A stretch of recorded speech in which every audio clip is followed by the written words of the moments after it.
old government building here in Wellington is the largest wooden office building in the world. She's a grand old lady and she's just had a makeover, and I think she's looking pretty amazing. So let's find out more about how that was done. How are you going, Richard? Good, thanks.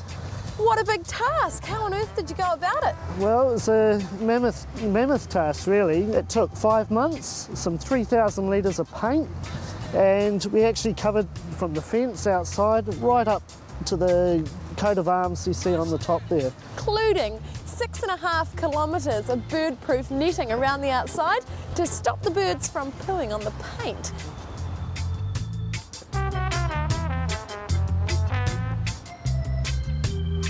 Those chimneys look amazing, but are they real? No, they're not.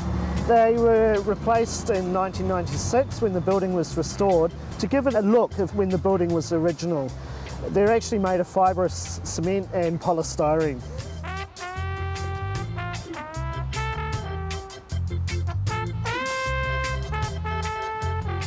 Richard, this is a pretty amazing looking staircase. What's the story behind it? Well, when William Clayton, the architect of this building, designed these staircases, they were designed as a hanging staircase. Unfortunately, when he first built them, they started to sag almost straight away, and that was because of the weight of the timbers and the girders that were in behind them. And what we've been able to do in the restoration that occurred 10 years ago is replicate exactly how he intended them to look. So today, instead of them being all caged off and supported by columns and things, they are now as the architect once wanted.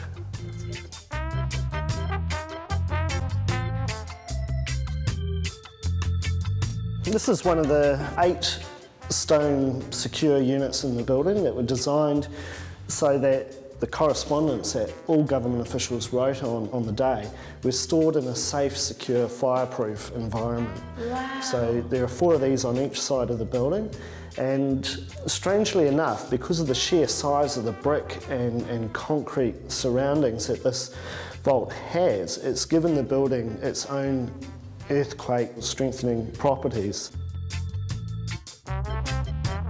One of the potential problems we have is the fact that it's at high risk of fire, and that has been a part of its history since day one.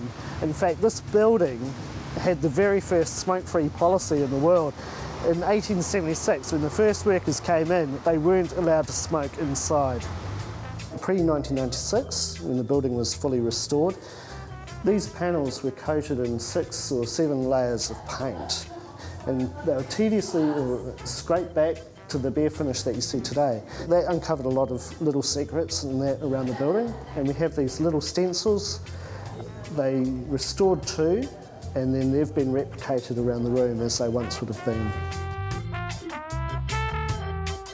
Well, if these walls could talk, I'm sure they'd have some amazing stories to tell us. And I think if you're interested in getting out there and meeting your locals, then perhaps learning about our history is a good place to start.